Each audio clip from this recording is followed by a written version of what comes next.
Assalamualaikum warahmatullahi wabarakatuh. Di sini saya akan menjelaskan materi tentang kerangka tulisan. Berikut adalah penjelasannya. Pengertian kerangka tulisan. Kerangka tulisan adalah rencana penulisan yang memuat garis-garis besar dari suatu karangan yang akan ditulis dan merupakan rangkaian ide-ide yang disusun secara sistematis, logis, jelas, terstruktur, dan teratur. Kerangka karangan yang belum final disebut dengan outline, sedangkan kerangka karangan yang sudah tersusun rapi dan lengkap disebut outline final. Pengertian kerangka tulis ilmiah adalah kerangka yang memiliki ketentuan struktur atau format karangan yang bersifat baku. Biasanya bersifat dengan penulisan yang formal dan mengikatkan dalam penulisan dengan struktur dan kerangka dari pengarangnya. SEO menetapkan karya tulis ilmiah yang terdiri atas nama penulis, abstrak, kata kunci, pendahuluan, inti tulisan seperti teori, model, hasil pembahasan, lalu kesimpulan dan saran, ucapan terima kasih, dan yang terakhir adalah daftar pustaka. Bagian kerangka tulisan, yang pertama ada pendahuluan yang terdiri dari latar belakang, alasan, pembahasan topik, kerangka metode, kerangka teori, dan sistematik penulisan. Lalu ada isi, yaitu menyusun gagasan dan perubahan secara sistematik. Lalu ada penutup, yaitu bagian akhir atau penutup, ada kesimpulan dan sari dari tujuan. Syarat agar menghasilkan kerangka tulisan yang baik, yang pertama adalah tesis atau pengungkapan maksud harus jelas. Pilihlah topik yang merupakan hal yang khas, kemudian tentukan tujuan yang jelas, dan buatlah tesis atau pengungkapan maksud. Yang kedua adalah tiap unit hanya mengandung satu gagasan. Bila satu unit terdapat lebih dari satu gagasan, maka unit tersebut harus dirinci. Yang ketiga adalah pokok-pokok dalam kerangka karangan harus disusun secara logis, sehingga rangkaian ide atau pikiran itu tergambar jelas. Dan yang keempat, harus menggunakan simbol yang konsisten. Pada dasarnya, untuk menyusun karangan dibutuhkan langkah-langkah awal untuk membentuk kebiasaan teratur dan sistematis yang memudahkan kita dalam mengembangkan karangan. Manfaat kerangka tulisan dalam proses menulis yang pertama memudahkan pengelolaan susunan karangan agar teratur dan sistematis. Yang kedua memudahkan penulis dalam menguraikan setiap permasalahan. Dan yang ketiga membantu menyeleksi materi yang penting maupun yang tidak penting. Langkah-langkah menyusun kerangka tulisan yang pertama adalah menentukan tema, membuat judul, mengumpulkan bahan, menyeleksi dan mengembangkan bahan, dan mengembangkan kerangka. Pengembangan kerangka tulisan adalah penyusunan kerangka tulisan selama proses menulis yang terbagi menjadi dua, yaitu pengembangan kerangka tulisan alamiah dan pengembangan kerangka tulisan secara logis.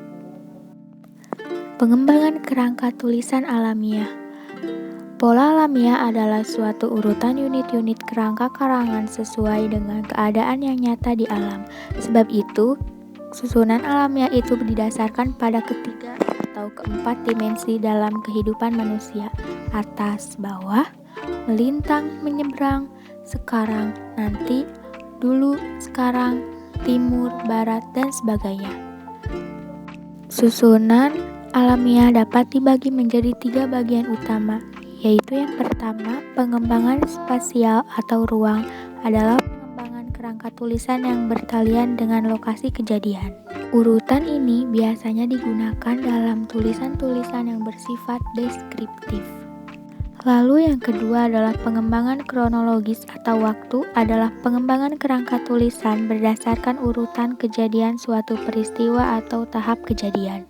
Namun, biasanya tulisan seperti ini kurang menarik minat pembaca. Yang ketiga ada pengembangan berdasarkan topik yang ada adalah pengembangan kerangka tulisan berdasarkan hal, barang, atau peristiwa yang sudah diketahui bagian-bagiannya. Dan untuk menggambarkan hal tersebut secara lengkap, mau tidak mau bagian-bagian itu harus dijelaskan berturut-turut dalam karangan itu, tanpa mempersoalkan bagian mana lebih penting dari lainnya tanpa memberi tanggapan atas bagian-bagian. Pengembangan kerangka tulisan logis dinamakan pola logis karena memakai pendekatan berdasarkan jalan pikir atau cara pikir manusia yang selalu mengamati sesuatu berdasarkan logika. Macam-macam urutan logis yang dikenal adalah: yang pertama, pengembangan klimaks dan anti-klimaks. Urutan ini timbul sebagai tanggapan penulis yang berpendirian bahwa posisi tertentu dari suatu rangkaian merupakan posisi yang paling tinggi kedudukannya atau yang paling menonjol. Yang kedua adalah pengembangan umum khusus, dimulai dari pembahasan topik secara menyeluruh atau umum, lalu diikuti dengan pembahasan secara terperinci atau khusus. Yang ketiga adalah pengembangan pertentangan dan perbandingan, dan yang keempat adalah pengembangan sebab akibat. Mencakup dua pola, yaitu urutan dari sebab ke akibat dan urutan akibat ke sebab. Pada pola pertama, suatu masalah dianggap sebagai sebab, yang kemudian dilanjutkan dengan perincian-perincian yang menelusuri akibat-akibat yang mungkin terjadi. Urutan ini sangat efektif dalam penulisan sejarah atau dalam pembicaraan persoalan yang dihadapi umat manusia pada umumnya. Dan yang kelima adalah pengembangan familiaritas. Urutan familiaritas dimulai dengan mengemukakan sesuatu yang sudah dikenal, kemudian berangsur-angsur pindah kepada hal-hal yang kurang dikenal atau belum dikenal. Dalam keadaan-keadaan tertentu, cara ini misalnya diterapkan dengan mempergunakan analogi. Dan yang keenam, ada pengembangan akseptabilitas. Urutan ini mirip dengan urutan familiaritas. Bila urutan familiaritas mempersoalkan apakah suatu barang atau hal sudah dikenal atau tidak oleh pembaca, maka urutan akseptabilitas mempersoalkan apakah suatu gagasan diterima atau tidak oleh para pembaca, dan apakah suatu pendapat ini disetujui atau tidak oleh para pembaca.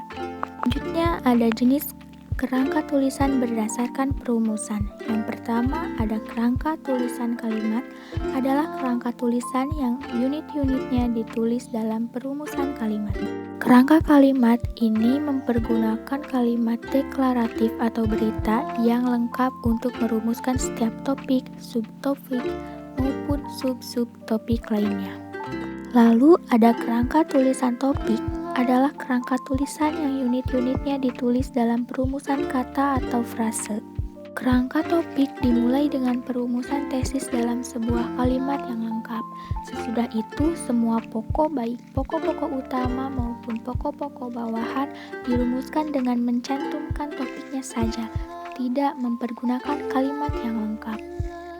Lalu jenis kerangka tulisan berdasarkan perincian. Yang pertama adalah kerangka karangan sederhana atau sementara, biasa disebut dengan non-formal, merupakan suatu alat bantu, sebuah penuntun bagi suatu tulisan yang terarah yang terdiri dari tesis dan pokok-pokok utama. Hal ini menjadi dasar untuk penelitian kembali guna mengadakan perombakan yang dianggap perlu. Karena kerangka karangan ini bersifat sementara, maka tidak perlu disusun secara terperinci, namun karena ia juga sebuah kerangka karangan, maka harus memungkinkan pengarangnya untuk menggarap persoalannya secara dinamis. Lalu yang kedua ada kerangka karangan formal. Kerangka karangan yang timbul dari pertimbangan bahwa topik yang akan digarap bersifat sangat kompleks atau suatu topik yang sederhana tetapi penulis tidak bermaksud untuk segera menggarapnya.